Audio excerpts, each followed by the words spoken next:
Jerome Powell is the single most powerful man in the entire world, financially speaking. Him and Larry Fink are basically the kings of the financial world. They really ought to sit down and have coffee together someday. The reason we're talking about Jerome Powell today is because in 28 days, there's going to be an effective federal funds rate decision at the FOMC meeting on December the 13th, and this decision is going to change everything. And when I tell you that this will be the shot heard around the world, financially speaking, for the year 2023 and basically for the decade of the 2020s at large, I do not exaggerate. So let me explain a little bit of the history here. On March 15th last year, the effective federal funds rate began to hike from 0% all the way up to where it sits now at 5.25%. And that has followed a very particular trend. There's been a very specific way that the Fed has gone about hiking rates. It started off with a 25 basis point rate hike, which was a 0.25% rate hike. Then we had a 50 basis point rate hike. Then we had 4 75 basis point rate hikes. Track with me here. Then we had a 50. Then we had 3 25s. Then we had a pause, which meant earlier on this year at one of the meetings there was no rate hike. Then there was another 25 basis point rate hike several months ago. The last meeting there was a pause. And so this upcoming meeting, December 13th, you would expect if the trend continued of a rate hike and a pause and a rate hike and a pause, that we would see a rate hike if we were going to continue in the hiking cycle.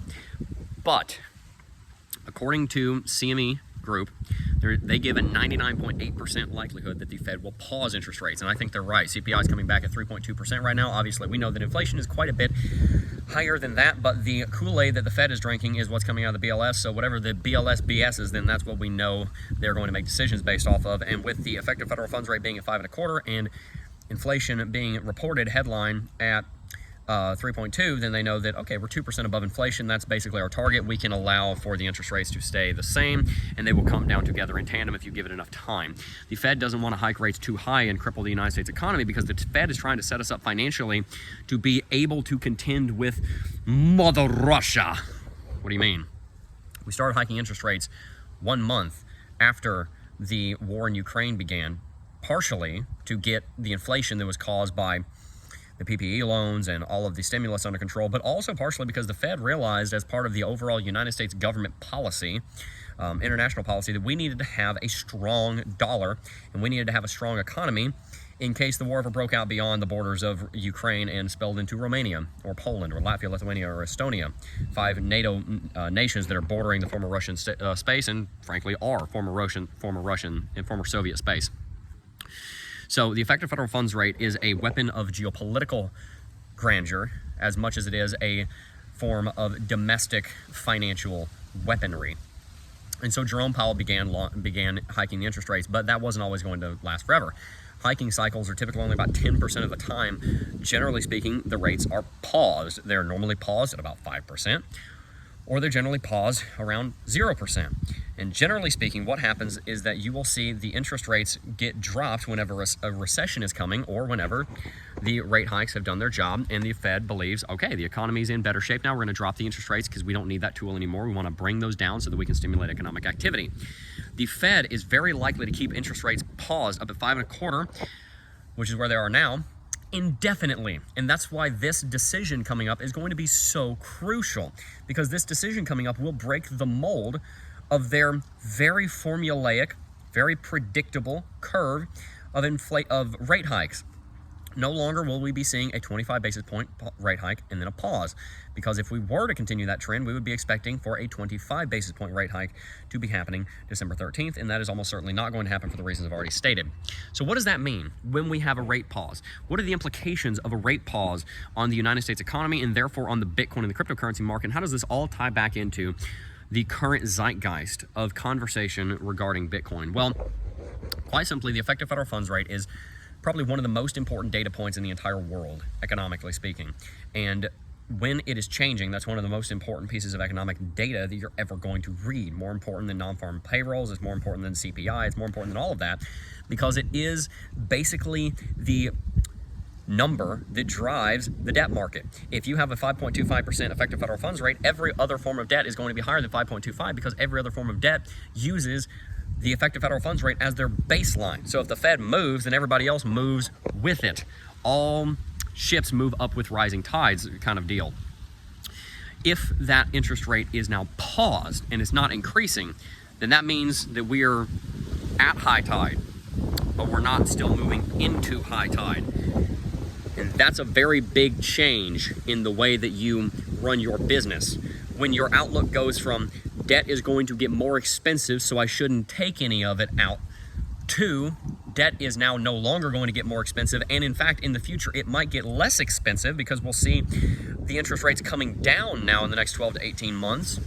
Then you have businesses change their tone from being contractionary and defensive and isolationist, and you now have those same businesses moving into a state of expansion and planning and preparatory work, getting ready for growth that they will be able to finance with debt that they believe will be cheaper in 12 to 18 months from now.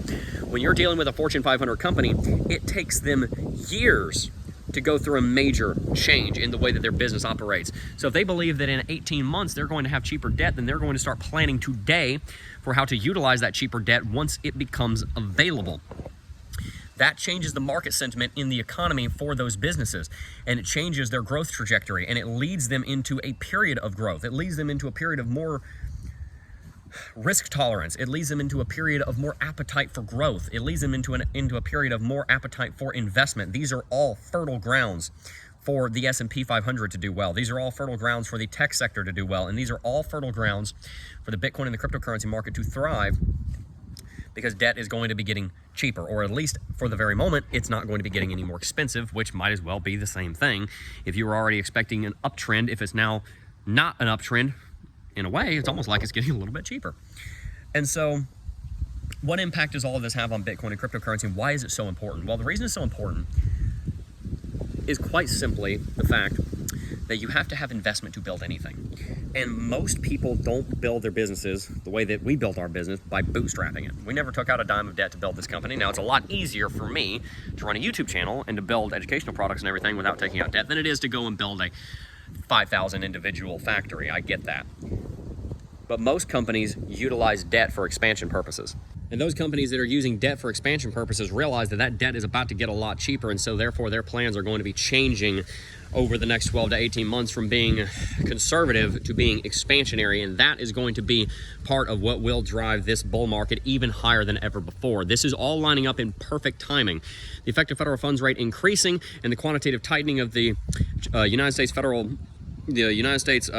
central bank balance sheet coincide with the bear market, and there were bearish forces. Now we've got bullish factors, a declining interest rate, a flatlining interest rate moving into a dropping interest rate, and the flatlining of the QT, which we'll talk about in another video, coming into play at the same time, which will help Bitcoin and the stock market to go into new all-time highs. It'll first start by causing the stock market to go through a major rally. Bitcoin is highly positively correlated with the stock market, and so when the stock market is rallying, as I believe it will in the next couple of years, then you're going to see the same thing happen on Bitcoin. Combine all of that with the reshoring and the onshoring of huge amounts of the United States industrial sector right now, and you're looking at one of the most prosperous periods of growth in the United States economy that we've seen in a very long time. But it's not all sunshine and rainbows, because that is at the expense of much of the rest of the world's industrial success.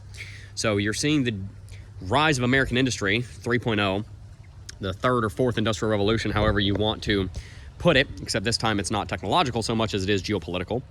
But you're also seeing the complete demise of geopolitics. So we need to talk about all of those things in future videos and see how all of them will weave together to impact the Bitcoin and the cryptocurrency market. So stay tuned and subscribe if you'd like to see that. But for today's video, this upcoming effective federal funds rate decision is very, very, very important, and we're going to watch it very closely. And I do believe that when we see that Fed rate pause, you're going to see a hike on Bitcoin. Again, that's 28 days away, December 13th. Stay tuned. We will be talking about that when that news breaks, and I'll see you then. Peace.